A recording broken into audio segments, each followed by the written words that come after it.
BPAG 172 governance issue and challenges explain the key governance indicator. 5 साल के solve paper किए बिना नहीं जाना, हमने बार बार बोला है, हम फिर से वही बोल रहे हैं। 5 साल के पेपर करने हैं, आपको दिखाऊंगा गेस्ट पेपर में कौन से इंपॉर्टेंट क्वेश्चन कितनी बार आए हैं, कैसे सॉल्व करें, एग्जाम का क्या पैटर्न रहेगा। सिर्फ 15-20 मिनट दे दो अपने, आपको एक एक आंसर कैसे जल्दी याद करना है सब बताता हूं। अब ये पेपर है दिसंबर 25 का, कैसे पता लगेगा? ये लो आपकी स्क्रीन पे दिसंबर 25 का पेपर प्रेजेंट है। 3 आवर्स का, 100 मार्क्स का, 400 वर्ड्स ईच। पहला क्वेश्चन उसमें भी यही है, एक्सप्लेन की गवर्नेंस इंडिकेटर। जब तक आप पेपर नहीं देखो तब तक कोई चीज का ट्रस्ट नहीं करना है, चाहे वो आप हमारी टीम से क्यों ना ले रहे हो। क्लियर है बच्चों? सिमिलरली मैं असाइनमेंट में भी ऐसे ही दिखाता हूं। सबसे पहले आता है अकाउंटेबिलिटी। इन हेडिंग्स के बिना कोई यूज नहीं है आपके मार्क्स का, आपकी किसी भी चीज का, अगर प्रॉपर हेडिंग्स नहीं है तो। अकाउंटेबिलिटी एक सेंट्रल इंडिकेटर है गवर्नेंस का, जो कि इंश्योर करता है दैट पब्लिक ऑफिशियल्स हो, इंस्टीट्यूशन हो या अथॉरिटीज हो, ये आंसरेबल है फॉर देयर एक्शन।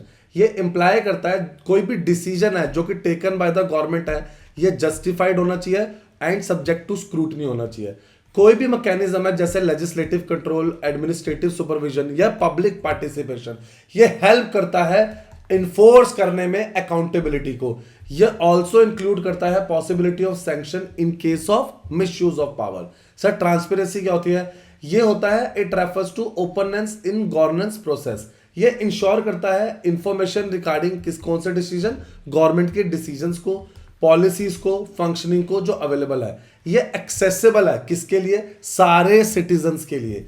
कोई भी ट्रांसपेरेंट सिस्टम होता है ना, वो रिड्यूस करता है सीक्रेसी, मिनिमाइज करता है करप्शन और बिल्ड करता है एक ट्रस्ट सिटीजन्स का और गवर्नमेंट का। जैसे कि इंस्ट्रूमेंट है disclosure of information, citizen oriented initiative, ये स्ट्रेंथ देता है किसको? ट्रांसपेरेंसी को। रूल क्या है लॉ का? ये बहुत बड़ा जरूरी इंडिकेटर है कि जो इंश्योर करता है कि governance is based on established legal framework. एक हमने फ्रेमवर्क बनाया है, एक हमने बाउंड्रीज बनाई है, हम इंश्योर करते हैं कि हम उन रूल्स को प्रॉपरली फॉलो करें। क्लियर है? ये एम्फसाइज करता है कि सब कुछ इक्वल होना चाहिए, there should be equality before law, fairness होनी चाहिए लीगल प्रोसेस में, प्रोटेक्शन होना चाहिए राइट्स के। कोई भी इंडिपेंडेंट जुडिशरी या इफेक्टिव लीगल सिस्टम नेसेसरी है कि ताकि कानून को बनाया जा सके, ठीक से चलाया जा सके और कोई भी गलत मिसयूज, आर्बिट्री यूज ना करे पावर्स का। रिस्पॉन्सिवनेस होती है, ये इंडिकेट करता है that the capacity of governance institution, कि आपको रिस्पॉन्ड करना है नीड्स और किसके? डिमांड्स के, किसकी? सिटीजन्स की। ये इन्वॉल्व करता है timely deliver of public services को, जो भी कोई प्रॉब्लम हो, ग्रीवियंसेस हो, उसे हम रिड्रेसल करेंगे, अडेप्टेशन करेंगे पॉलिसीज की, कोई भी किसके अकॉर्डिंग? पब्लिक रिक्वायरमेंट के अकॉर्डिंग। एक रिस्पॉन्सिव एडमिनिस्ट्रेशन जो प्रॉपरली रिस्पॉन्सिव रहेगी, ये स्ट्रेंथन करती है सिटीजन सेटिस्फेक्शन और इंप्रूव करती है गवर्नेंस की आउटकम्स। इफेक्टिवनेस वर्सेस एफिशिएंसी में क्या फर्क है? ये इंडिकेटर इवेल्युएट करती है कि कैसे इफेक्टिवली गवर्नेंस इंस्टीट्यूशन अपने ऑब्जेक्टिव्स को अचीव करते हैं और ये कैसे एफिशिएंटली यूटिलाइज करते हैं अपने अवेलेबल रिसोर्सेज को। जो भी इफेक्टिवनेस होती है ना, ये रिलेट करती है टू अचीविंग इंटेंट गोल्स, बल्कि जो एफिशिएंसी होती है ना, ये फोकस करती है on optimal use of time. आप सही से अपने टाइम का यूटिलाइज कर सको, मनी का, मैन पावर का। जो भी गुड गवर्नेंस होती है ना, ये इंश्योर करती है बिना वेस्टेज के आप कैसे एक क्वालिटी सर्विसेज प्रोवाइड कर सकते हैं। क्लियर है बच्चे? मैं आपको 5 साल के पेपर नहीं दिखा, मैं आपको ये पेपर दिखा रहा हूं ताकि आपको पता लग जाए कि किस तरीके से आंसर लिखने हैं, कैसे हम एक हेडिंग लिखते हैं, उसकी एक्सप्लेनेशन लिखते हैं। फिर से बोल रहा हूं, मार्क्स नहीं कटने दूंगा। इग्नू की बुक से ले गए हैं सर, इसे और डेप्थ में समझाइए चीजें। बच्चे हम आपको सिर्फ दिखा रहे हैं, बता रहे हैं, आपको एक तरीका बता रहा हूं। क्लियर है सर? इसकी क्लासेस चाहिए हो तो टीम को कांटेक्ट कर लेना, नंबर आपके सामने स्क्रीन पे है। चलिए अभी हम पार्टिसिपेशन देखते हैं। ये एक की फीचर है डेमोक्रेटिक गवर्नेंस का। ये इन्वॉल्व करता है द इन्वॉल्वमेंट ऑफ सिटीजन, किसमें? डिसीजन मेकिंग प्रोसेस में। कैसे? इलेक्शंस के थ्रू, कंसल्टेशंस और कम्युनिटी इंगेजमेंट के थ्रू। कोई भी एक्टिव पार्टिसिपेशन होता है ना, उसकी वजह से ना बेटर रिप्रेजेंटेशन मिलता है पब्लिक इंटरेस्ट में।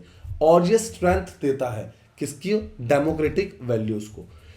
इक्विटी इंश्योर करता है, अब आ गया इक्विटी एंड इंक्लूसिवनेस, ये इंश्योर करता है फेयर ट्रीटमेंट सारे सेक्शन ऑफ सोसाइटी को, बल्कि इंक्लूसिवनेस फोकस करती है कि हम इक्वल अपॉर्चुनिटीज दे किसको, ताकि आप गवर्नेंस में सही से पार्टिसिपेट कर सको।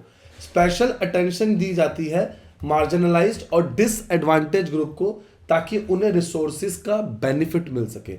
ये प्रमोट करता है क्या, सोशल जस्टिस को और प्रॉपर एक बैलेंस डेवलपमेंट को।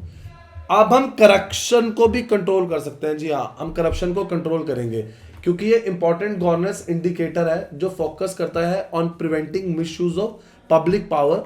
किसके लिए, अपनी प्राइवेट गेन के लिए आप मिसयूज नहीं कर सकते। Strong institutional mechanism, ethical practices और स्ट्रिक्ट कानून के लॉज को ये हेल्प करता है इन रिड्यूसिंग करप्शन और पब्लिक के ट्रस्ट को बढ़ाता है। पॉलिटिकल स्टेबिलिटी चाहिए, ये रिफ्लेक्ट करता है consistency and continuity of governance. Stable political condition enable करती है पॉलिसी का हम इफेक्टिवली इंप्लाई कर सके, रिड्यूस कर सके कॉन्फ्लिक्ट को और सपोर्ट कर सके लॉन्ग टर्म डेवलपमेंट प्लानिंग को। ये जरूरी है ताकि हम ऑर्डर मेंटेन कर सके और स्मूथ फंक्शनिंग कर सके किसकी, गवर्नेंस सिस्टम की। क्लियर है, आया आंसर पहला समझ में। सर आप हमें बता रहे थे कि कुछ इंपॉर्टेंट बातें बताएंगे। बच्चे पेपर के अलावा ना आप बच्चों के लिए ना हमने गेस्ट पेपर बनाया है। जी हाँ, ये 2026 का गेस्ट पेपर है।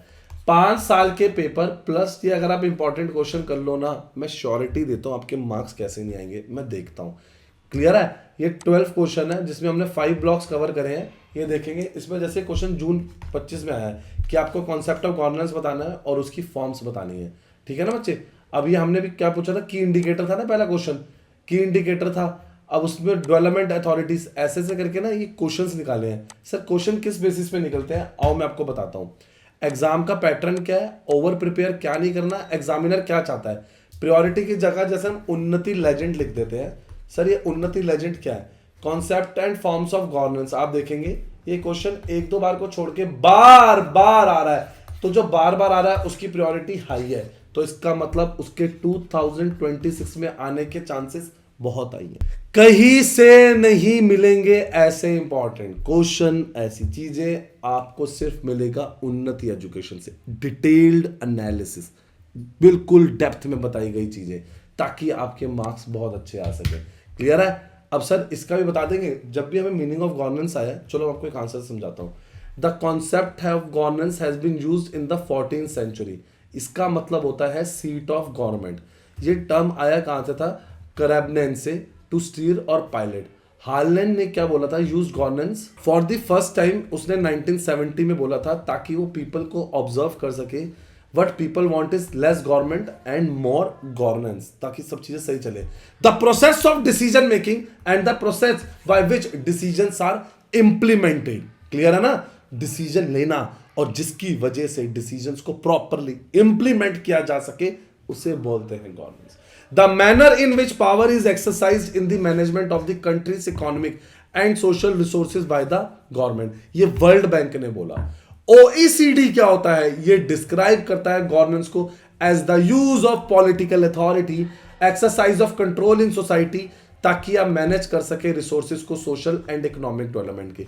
4 कंपोनेंट है इसके, legitimacy of government, accountability of political and official elements, competence to make policy and deliver services, respect human rights के और लॉ के। आप देख रहे हैं, ऐसे लिखेंगे आंसर, ऐसे प्रेजेंट करेंगे ताकि मार्क्स कटे ही ना। अब ये देखिए, ये आ गया जी आपका असाइनमेंट, 30% वेटेज है, 30 मार्क्स का असाइनमेंट है, सिर्फ देख देख के लिखना है।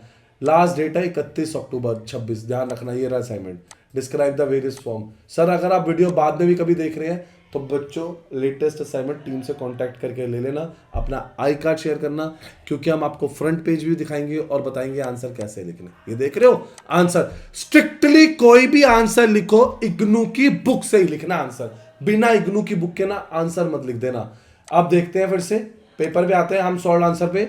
अब आते हैं discuss the key development theories. अच्छा, सबसे पहले आती है modernization theory. It view the development as a linear process, जिसमें ट्रेडिशनल सोसाइटी ग्रेजुअली ट्रांसफॉर्म होती है मॉडर्न और इंडस्ट्रियलाइज्ड वंस में।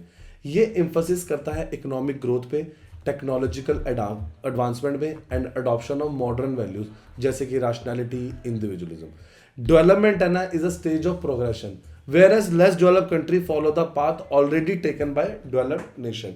अब जैसे कोई डेवलपिंग कंट्री कि कोई कंट्री डेवलप हुई है, वो क्या हुई है, हम उसके पाथ पे चलेंगे ताकि हम भी डेवलप बन सके। एक आई है डिपेंडेंसी थ्योरी, ये आर्ग्यू करती है that under development is not a natural stage but is a result of historical exploitation bye developed countries. ये हाईलाइट करती हैं unequal relationship between the developed and developing countries. अब जब डेवलप बोलेंगे ना तो इधर वर्ड हमने लगाया है कोर, और जब डेवलपिंग बोलेंगे ना पेरिफेरी हमने वर्ड लगाया है। जो भी रिसोर्सेज होते हैं ना वो फ्लो करते हैं कहाँ से, from periphery to the core, ठीक है ना, from the developing to the developed nation, keeping poor countries dependent and underdeveloped. समझ रहे हो? ये थ्योरी ना ग्लोबल कैपिटलिज्म सजेस्ट करती है true development require dependence on external forces. Made in India क्यों बोलते हैं बार बार, क्यों बोला जाता है मेड इन इंडिया करो, मेड इन इंडिया करो? अरे भाई आप अपनी डिपेंडेंस जितनी ज्यादा खत्म करते जाओगे, हमारा देश कितनी तरक्की कर रहा है और तरक्की करेगा। अरे हम कहते हैं ना हम टॉप 5 में नहीं आएंगे, हम टॉप 1 में रहेंगे, टॉप 2 में आ जाएंगे। डिपेंडेंस फॉर एग्जांपल चाइना सारा कुछ प्रोड्यूस कर रहा है, हम भी करने पे आ गए हैं। मोदी जी ने बोला मेड इन इंडिया करो, मेड इन इंडिया करो, ठीक है ना। कोई पॉलिटिकल पार्टी नहीं है, हम चलेंगे जिससे हमारा देश चलेगा। हम खुद पहले अपने आप से डिसाइड करते हैं चीजों को लेके।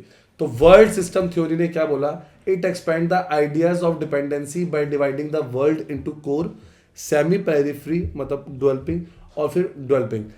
It explain how global economies maintain in equality, कैसे इक्वालिटी इनइक्वालिटी बना के रखी हुई है लेबर और अनइक्वल एक्सचेंज में। जो कोर कंट्रीज होती है, डेवलप्ड कंट्रीज होती हैं, वो प्रोडक्शन को डोमिनेट करती है, टेक्नोलॉजी को डोमिनेट करती है। अच्छा, और जो डेवलपिंग कंट्रीज होती हैं वो रॉ मटेरियल देती है इन कंट्रीज को और चीप लेबर देती है। क्लियर है? Raw material, cheap labour. और ये जो कंट्रीज कहते हैं ना सेमी डेवलप्ड, मतलब समझ लो ना डेवलप्ड है ना डेवलपिंग है, उसको सेमी पेरिफेरी कह रहे हैं। ये एक्ट एज अ मीडिएटर काम करती है जो डेवलपिंग से डेवलप्ड के थ्रू रिसोर्सेज पहुंचाती है। तो कहीं ना कहीं आपस में इंटरकनेक्टेड है। बेसिक्स नीड अप्रोच क्या है, ये फोकस करती है किसके ऊपर, improving the living condition of people. जैसे कि रोटी कपड़ा मकान आप दे दो, वही कहते हैं ना, food, health care, education, employment. ये आपकी अटेंशन को शिफ्ट कर रहा है from mere economic growth to human welfare.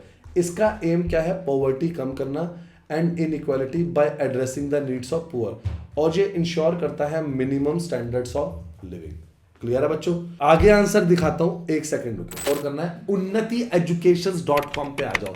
आगे ये इग्नू दिख रहा है, इग्नू टॉप पे दिख रहा है। आपने इग्नू पे एक्सप्लोर पे क्लिक किया, ये लीजिए, सॉल्ड असाइनमेंट हो, एडमिशन हो, गेस्ट पेपर हो, प्रीवियस ईयर पेपर हो, सब मिल जाएगा सॉल्यूशन अंडर वन प्लेस। आप देख रहे हैं सारी चीजें मिलेंगी आपको। एक और बात, ये reselect category, previous year paper, guess paper, solved assignment, आपको क्या चाहिए, ठीक है ना, कौन से उसका चाहिए आपको बच्चे सब मिलेगा। फाइंड नाउ पे जाके, अरे एक काम करो ना, अभी इधर व्हाट्सएप पे क्लिक करो, मेरी टीम से कनेक्ट हो जाओ, अभी हमसे ले लो, देर किस बात की, अभी लो। आपको फिर से बोल रहा हूं, जैसे आप इग्नू पे आएंगे अपने फ्रेंड्स के साथ शेयर कर दो, हमारे फेसबुक टेलीग्राम चैनल ज्वाइन कर लो, हर जगह हमारी डिटेल प्रेजेंट है। और एक लास्ट चीज, उन्नति एजुकेशन इग्नू को अभी लाइक सब्सक्राइब शेयर करो। जी हाँ, उन्नति एजुकेशन इग्नू को अभी लाइक सब्सक्राइब। देख लो सारे इंपॉर्टेंट क्वेश्चन, सारे गेस्ट पेपर मैं सब डाल चुका हूं, मैं एक एक चीज डाल चुका हूं। गेस्ट पेपर, कोई भी इंपॉर्टेंट अपडेट आता है वो आपको इसी चैनल पे मिलता है। ठीक है बच्चों, ये देख रहे हैं अभी अब जो भी अपडेट आया है आपका, जो भी पेपर्स में अपडेट आया है, कोई भी अपडेट आता है ना आपको हमारे इसी चैनल से मिलता है। ये देखिए इग्नू की हॉल टिकट में ना 20 चेंजेस आए थे, वो हमारे इसी चैनल से मिलेंगे। और ये देखेंगे हमारा जो चैनल है ये है उन्नति इग्नू मटेरियल। ये स्पेसिफिकली हमने अभी आप बच्चों के लिए लॉन्च किया है, जहां पर सारे असाइनमेंट्स, पेपर, सॉल्यूशन, नोट सब मिलेगा। अभी लाइक सब्सक्राइब शेयर कर लो। आओ सॉल्यूशन देखते हैं। चलिए स्टार्ट करते हैं। ह्यूमन डेवलपमेंट अप्रोच ये एम्फसाइज करता है expanding people choice and improving उनकी क्वालिटी ऑफ लाइफ। ये गो बियॉन्ड करता है इनकम एंड फोकस करता है ऑन इंडिकेटर जैसे कि हेल्थ, एजुकेशन और स्टैंडर्ड ऑफ लिविंग में। डेवलपमेंट को व्यू किया जाता है as a process of enhancing human capabilities और उनकी अपॉर्चुनिटीज को। ये अप्रोच अंडरलाइन करता है इंपॉर्टेंस ऑफ इक्विटी या उनकी सस्टेनेबिलिटी, उनकी एम्पावरमेंट को। सर फिर सस्टेनेबल डेवलपमेंट क्या होता है? ये स्ट्रेस करता है need of the balance economic growth with environmental protection और सोशल इक्विटी। इसका फोकस होता है on meeting the needs of present without compromising the ability of future generation, ताकि आप उनकी नीड्स को प्रॉपरली मीट कर सको। ये अप्रोच इंटीग्रेट करती है, कंबाइन, इंटीग्रेट का मतलब होता है कंबाइन करती है। ये अप्रोच कंबाइन करती है economic, social, environmental dimensions of development. ये प्रमोट करती है रिस्पॉन्सिबल यूज ऑफ रिसोर्सेज को। फिर आते हैं पार्टिसिपेटरी डेवलपमेंट। ये एम्फसाइज करती है the involvement of local communities, किसमें, प्लानिंग में, और इम्प्लीमेंट करती है डेवलपमेंट प्रोग्राम्स में। ये रिकॉग्नाइज करती है people are not just beneficiary but active agents, किसके, डेवलपमेंट के। जितना ज्यादा लोकल पार्टिसिपेट करेंगे उतनी ज्यादा डेवलपमेंट बढ़ेगी, प्रोवाइडेड दैट आपको अकाउंटेबिलिटी लेनी पड़ेगी और जो भी पॉलिसीज बनाई जाएंगी ना उनका इफेक्टिवली इंप्लीमेंटेशन हो। गुड गवर्नेंस अप्रोच में क्या होता है, ये लिंक बनाता है इफेक्टिव, अकाउंटेबल और ट्रांसपेरेंट गवर्नेंस में। ये हाईलाइट करता है क्या, रूल की इंपॉर्टेंस, पार्टिसिपेशन, रिस्पॉन्सिवनेस और करप्शन को कंट्रोल करके रखता है। डेवलपमेंट को देखा जाता है age dependent on the quality of institution और गवर्नेंस प्रैक्टिस। इनका काम है इंश्योर करना एफिशिएंट डिलीवरी ऑफ सर्विसेज और ताकि ग्रोथ को मिला जा सके। देखा, सेकंड आंसर भी आपको अच्छे से बताया। एक एक आंसर को ना स्टोरी फॉर्म में समझो, पढ़ो कि यार इसको इतना बता रहे हैं, इसको ऐसे लिख रहे हैं। मैं बोल रहा हूं मार्क्स अच्छे आएंगे, आपके मार्क्स जाएंगे ही नहीं। लाइक, सब्सक्राइब, शेयर कर दो, बेल आइकन दबा दो, जिसमें आपको ये मिल जाएंगे सारे अच्छे आंसर्स। अभी टीम को इस नंबर पे कांटेक्ट करके ले लो, लास्ट डेट का वेट बिल्कुल भी मत करो, अभी लो, ताकि मार्क्स बने बहुत बहुत अच्छे। अपने दोस्तों को बताना बिल्कुल मत भूलना। मुझे कमेंट करो आपको अभी तक क्या नहीं मिला है।